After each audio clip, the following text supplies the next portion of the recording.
Stanley and the Missing Pumpkins. Stanley Lamb-Chop lived with his mother, his father, and his little brother, Otter. Stanley was 4 feet tall, about a foot wide, and half an inch thick. He had been flat ever since a bulletin board fell on him.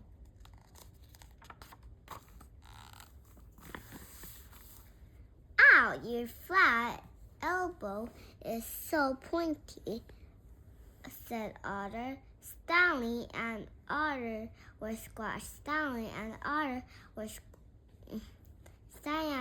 squashed in the backseat of the car.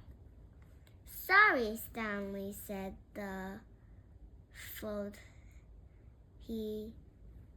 Sorry, Stanley said. He folded himself up like a taco, so his elbow wouldn't poke Otter. Better? He asked. Better, said Otter.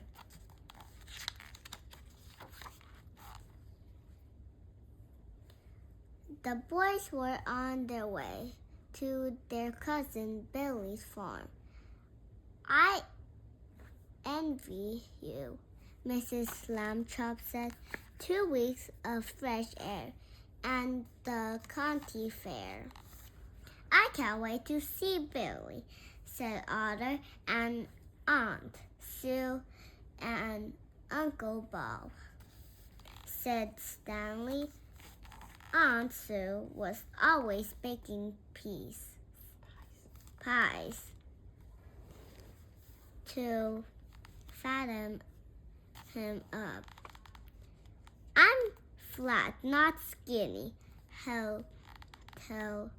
he told her. It didn't seem to matter. The Lamb-Chops pulled up to a big red farmhouse. Billy yelled Otter. Otter yelled Billy. They took off together. Don't get into trouble, Mrs. Lamb-Chop called after them. Stanley said goodbye to his parents. Uncle Bob helped with the bags. Ready for some chores, Uncle Bob asked. You bet, Stanley said. Stanley loved doing farm chores. He was good at it too. He could slide his flat hands under the hens to collect their eggs. They didn't mind it a bit. Stanley could slip his flat body between rows to get every ear of corn.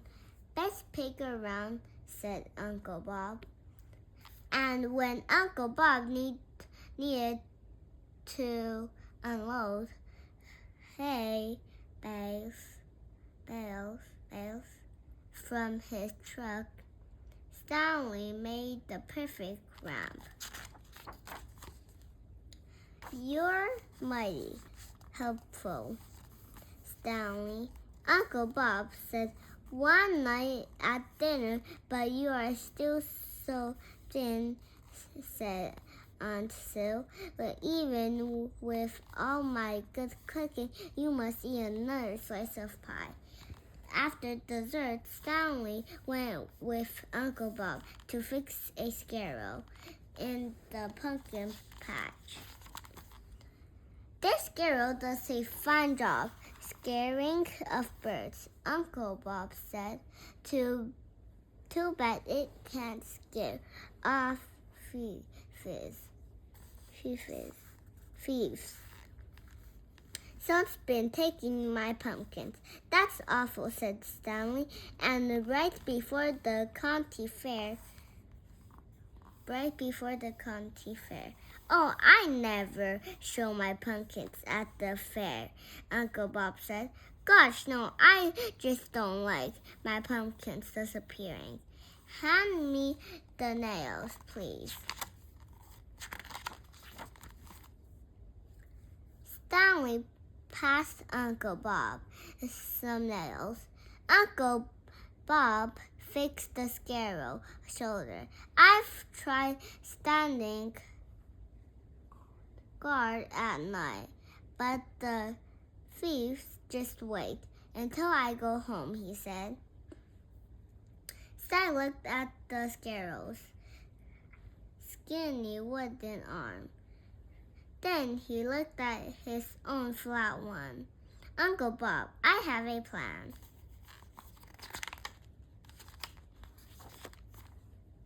That night, the moon lit the sky. Stanley stood still, trying not to scratch. It was hard, since his sleeves and pants were stuffed with straw.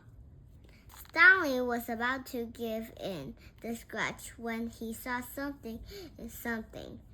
Two flashlights bobbing in the dark. This way, a voice whispered. The lights grew closer. Stanley held his breath.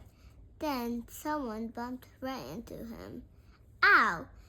This scarecrow's elbow is so pointy, said the thief. Gotcha! Stanley yelled. Then he snatched the flashlight and shone it in both thieves' faces. What on earth? Stanley said. Otter and Billy, why are you stealing pumpkins? It's a surprise for Uncle Bob. Uncle Bob, Otter said. Surprises, said Stanley. No, really, said Billy. The fair's tomorrow. Dad's too shy to take his pumpkins, but I know he could win a prize. Otter's helping me find good ones.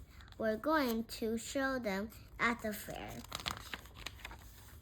Stanley could help smiling.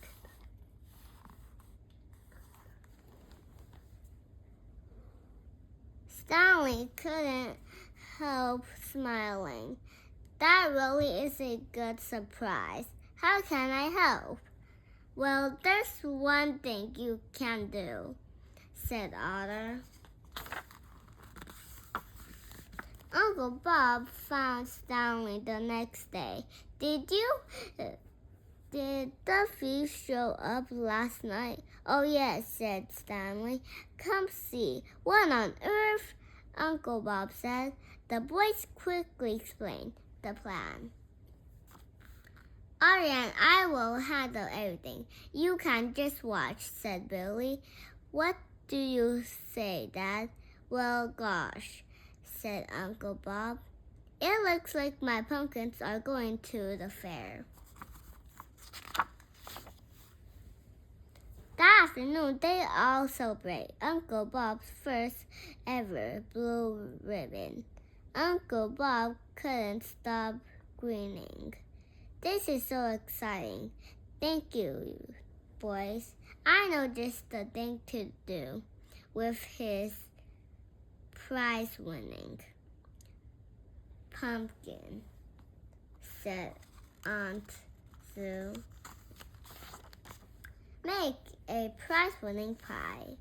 Stanley, you must eat another slice. The end.